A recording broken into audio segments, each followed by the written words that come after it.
Hi friends, foreign cinema nothing to lose ఈ cinema ఎలా ఉందో చూద్దాం.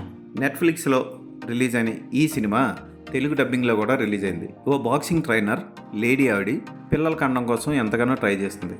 ఎంత ట్రై చేసినా పిల్లలు పుట్టకపోవడంతో ఐవీఎఫ్లో డోనర్ ద్వారా ఓ బాబును కంటుంది. అయితే ఆ బాబు ఎదిగిన తర్వాత క్యాన్సర్తో బాధపడుతూ ఉంటాడు. అతనికి బోన్ మ్యారో ట్రాన్స్ప్లాంటేషన్ చేస్తే తప్ప బతకడు.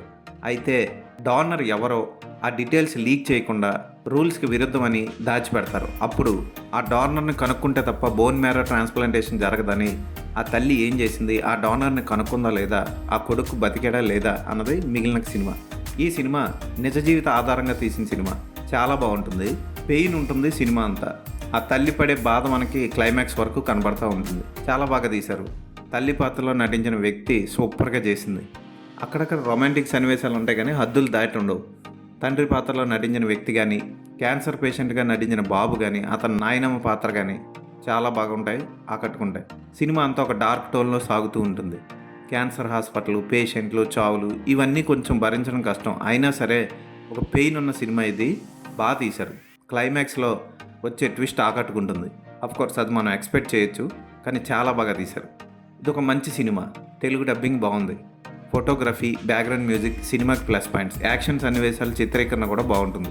ఓ తల్లి తన కొడుకును కాపాడుకోవడం కోసం ఎంత బీభత్సానికైనా దిగుతుంది, ఒక పోరాట యోధురాలు అని చూపిస్తారు.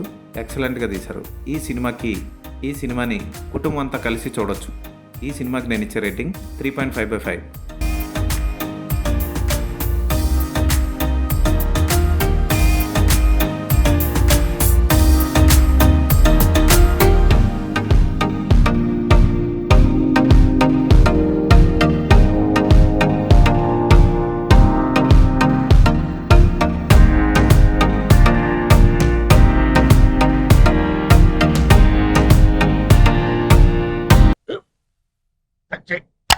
మన స్కూల్ బెంచ్ లాగా ఎంత గట్టిగా ఉందోరా. కొట్రా, కొట్టు, పర్లేదు, కొట్టు. అబ్బా చైన్ పెట్టేసింది బాబాయ్. నీకు నొప్పి. ఏంటి నువ్వు కొడతావా? కమా బిట్ మీ యార్. వద్దు బాబాయ్. వాణ్ణి నేను కొట్టడం లేదమ్మా, వాణ్ణే నన్ను కొట్టమంటున్నాను. ఆ. నువ్వేం కంగారు పడక్కర్లేదు. అడుగుతావేంటి?